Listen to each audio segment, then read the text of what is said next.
So in football, there are certain key mistakes that lower level players tend to make. Things like not receiving the ball with the right foot, or taking too long on the ball, or even not making the right run. And they're the types of mistakes that, if coaches and other players see them, they're going to decide that, well, you're not good. So that's why today, we've put together 10 key mistakes that cause players to perform poorly. And we'll show you how to fix them. And by the end, you should know enough that you won't look like a beginner at all. You're watching All Attack. Receiving the ball with the wrong foot. If you're losing the ball, it could be because you're receiving it with the wrong foot. For example, let's say you're in the middle of the field and you're receiving a pass from the side of the field. So if you receive the pass with the foot that's closest to the ball, then you're going to end up facing only one side of the field, which is a problem if you don't have a passing option in that direction.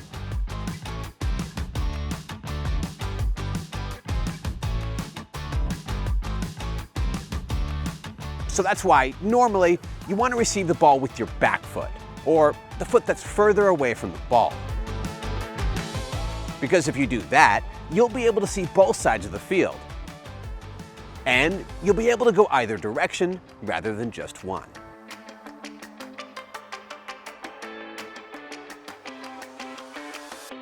Now look, if you have a player on your back, then yeah, you may not be able to receive the ball on your back foot. But if you do have the space, then normally this is what you'd want to do.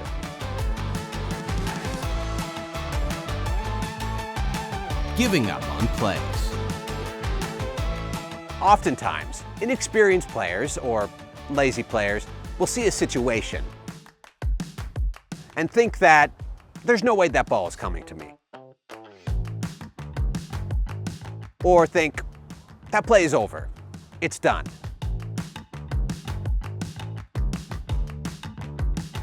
But then,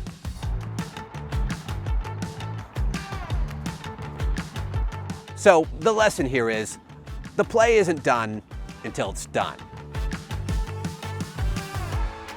You never know when the ball is coming to you, so stay alive, be alert, and be ready when it does.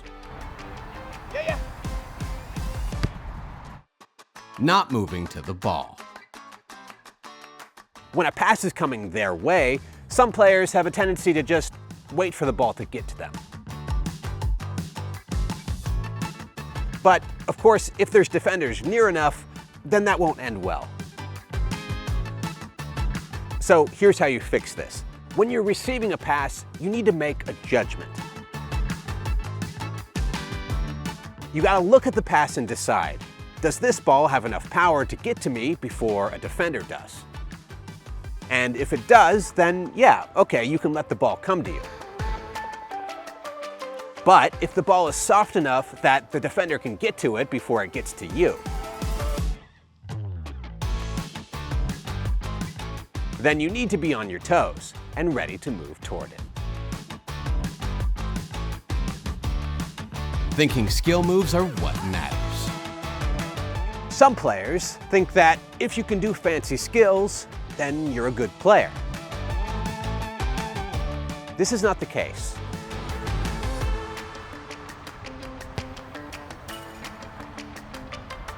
Now look, I'm not saying that skill moves are bad or that they can never work.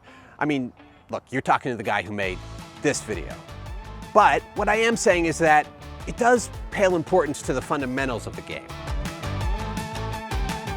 So just know that skill moves won't make you a great player. Rather, they're like icing on top of a cake. Holding on to the ball for too long. Lower level players often think that they have time to do things like take multiple touches, turn, and then look up for a pass. But they don't. See, if you take your time on the ball and you really don't go anywhere with it, then at best you'll slow down the attack, and at worst you'll lose the ball. So what you should do is this. Either pass the ball quickly so that defenders don't have time to close you down,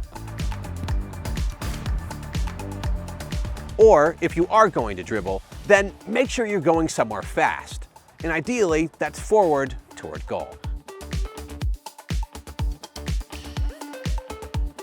Because if you spend a lot of time dribbling in the same small area or turning different ways, then it's just not going to end well. Not protecting yourself.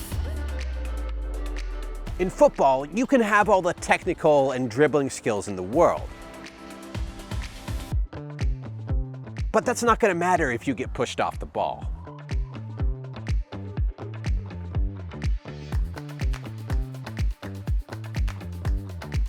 So that's why in game situations you have to be ready. Ready to bring your arm up and use your palm and your forearm to hold off incoming defenders. And if you're in a situation where you're mostly still or not running, then it's also important to bend your knees, lower your center of gravity, and keep the ball on the far side of your body away from the defender.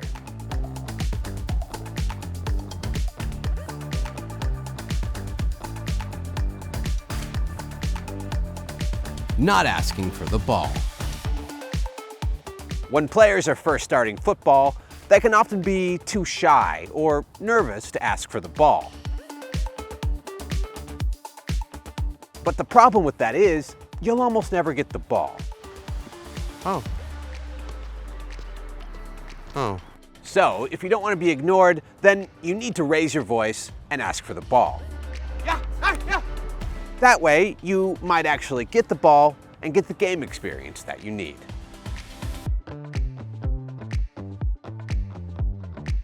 Bad throw-in technique.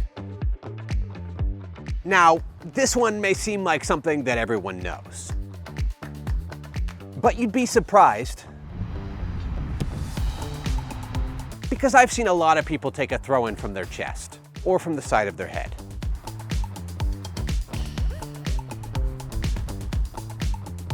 So, for the record, the rules for throw-ins, as per the FA, are this. 1. You must be standing either behind the line or on it. 2. You must have a part of each foot on the ground. 3. You must use both hands. And 4. You have to start the throw behind your head and release it over the top. And that's it. Kicking the ground when shooting. When beginner players try to shoot with power or with their laces,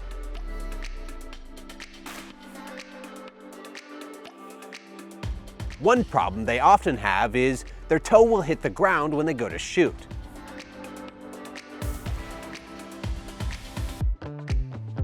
So to solve this, you'll need to turn your foot so that your toes are pointed outward, which will allow your foot to clear the ground.